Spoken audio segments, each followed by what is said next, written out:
Tell you what, first time I met him, I was like, this dude's pretty cool. And then afterwards, I was like, this dude's an asshole. I won't tell you how I see it, and I'm a pretty straight shooter, alright? I'm sorry if I swore, I don't know if I'm allowed to or not, but I'm a truck driver, so be prepared, alright? They got me reading papers, and I don't like reading, I'll be honest with you, okay? I didn't want to come. I tell you what, I have everything to lose and nothing to gain from this, alright? Everything to lose, nothing to gain. And I'm already losing. Okay? So for me to come here, it was a big step. And for me to come here, it was just more so I had to put myself to the side and have to worry about everyone else. Because I believe everyone else in America should know, alright? Just a little pass. He kind of gave you a little rundown. Yeah, served some time, had some charges. You guys want to run with it, you can run with it. But this is what the real story is. The story is what we're here for today, alright? I didn't want this put on me, but for some reason it's on me, and here I am, alright? I drive tractor trailer for U.S. Postal Service, subcontractor. I drive a route transporting mail from Lancaster, Pennsylvania to Bethpage, New York to Harrisburg, Pennsylvania, and back to Lancaster. On October 21st, when I arrived for my usual route in Bethpage, New York, an expediter made 3 references to ballots that were to be loaded into my trailer, including saying, hey, you've got a ballot today, or you have ballots today. And even showing me a piece of registered mail and saying someone really wanted their ballot to count. In total, I saw 24 gaylords. Where's that box? Right here. You got this guy right here. That's kind of a good representation of a gaylord, all right? They're not usually put together with duct tape, though. Here you go. This is pretty good too, but for a visual, I mean, that will work, all right? So, in total, I saw 24 gaylords, or large cardboard containers of ballots loaded into my trailer.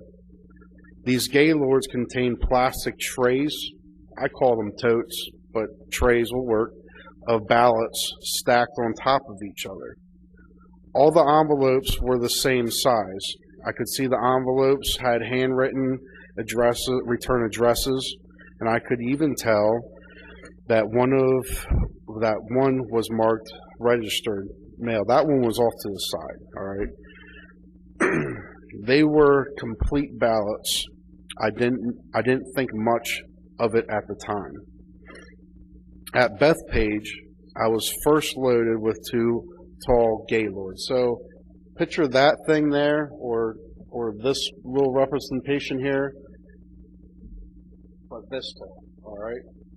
So I was loaded with 2 tall gaylords, okay? And that were, where was I at? That had mixed mail pieces bound for Lancaster. These gaylords were loaded first because they would be the last off my trailer. The remainder of the truck was loaded with complete ballots bounded for Harrisburg. I then drove to Harrisburg with the ballots. Usually I offload in one of the 7 docks every day, but not on October 21st. I wasn't allowed to offload. That's different. Whenever I pull into Harrisburg, I go around and I get unloaded, and then I roll out. Not that day, all right? Not that day. Instead, I was made to wait for roughly 6 hours in the yard, from 9:15 a.m. to 3 p.m. This really ticked me off, all right? Because my brother was in town. He just moved back up, and I wanted to spend some time with him. I try to get the attention of postal workers, but no one would tell me what's going on.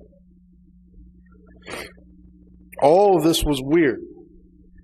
I arrived at about the same time every day.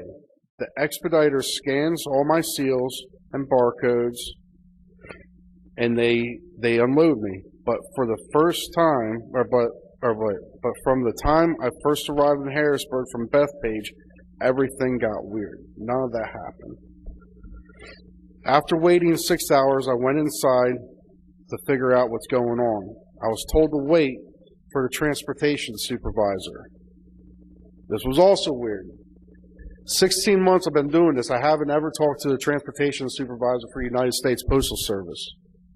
I talk to an expediter. I come in, I see an expediter, that's who I deal with. If I have an issue, it's the expediter. I don't deal with anyone else but the expediter. I never talk to the United States Postal Service's transportation supervisor.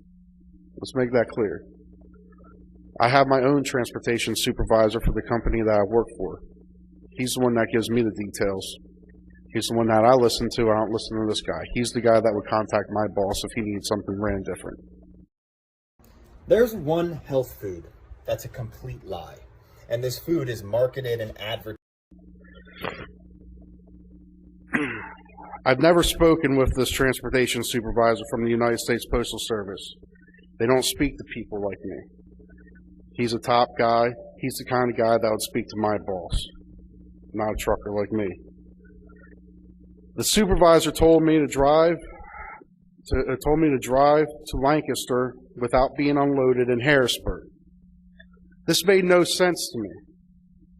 I knew the ballots were loaded for Harrisburg, and that if I was to go to Lancaster, they would have to off-unload my ballot or those pallets in Lancaster to take off Lancaster stuff, to put the ballots back on the trailer, to send it back to Harrisburg. Doesn't make no sense. This was a real screw up in my thinking. I wanted my ticket. So whenever I go to a place, when I go there and whenever I'll leave, I'll get a ticket. I'll get a ticket, a slip, whatever you want to call it. It's the date, time that I'm supposed to be there. It'll have my trailer number on it. It'll have how much I'm loaded. It'll have the seal number. It has my name. It'll have who was the expediter. So I wanted my ticket, my slip. I call them tickets. Some people call them slips, okay?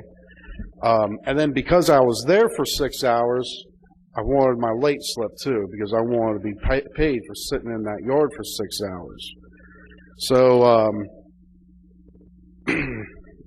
I wanted the ticket and the late slip for stopping in at Harrisburg. Also, I wanted it because if they tell me to take this load to Lancaster, I don't want to pull up to Lancaster with Harrisburg crap and be like, yeah, they just told me to come here and not have no ticket, because they don't look like I just came straight here, you know?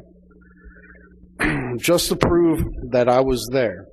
And so others would know I wasn't the person that screwed this up. A ticket is always provided to a driver when they arrive at a United States Postal Service facility. It proves you were there. The transportation supervisor refused to give me a ticket and told me to leave. I then demanded he give me a late slip, since I wanted to get paid for the time I was sitting there and waiting for them to offload me. He refused to give me that too. He was kind of rude and wouldn't explain anything to me. He just told me to go to Lancaster. I then drove to Lancaster, unhooked my trailer in its normal place, and then drove my truck to where I always park it in a nearby lot. And then I went home. The next day, it just got weirder. As I arrived at Lancaster's United States Postal Service facility with my tractor, I went to hook up to my trailer. And my trailer was gone. Not there no more. 10R 1440. Since I started driving that Bethpage route, I've always had trailer 10R 1440. I like that trailer. It was a nice trailer. I know you guys probably don't really know nothing about truck driving or trailers or anything, but the rear tandems, with your driving light, the rear tandems will actually, the front axle will actually go up. Nice air ride. The doors on it worked great. Some of the trailers that place has, you could honestly put it on the back of a carrier and drop it off in the middle of the ocean and no one would worry about it. So that trailer I really liked, okay? What happened on October 21st was a series of unusual events that cannot be a coincidence. I know I saw ballots with return addresses filled out, thousands of them, thousands, loaded onto my trailer in New York and headed for Pennsylvania. At first, I didn't think it was a big deal. In fact, I thought it was really awesome. I really did. I was like, sweet, I'm doing something for the presidential race. You know, this is cool.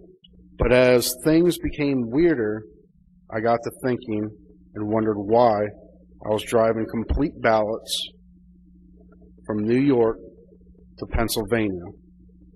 I didn't know why, so I decided to speak up. And that's what I'm doing today. Thank you.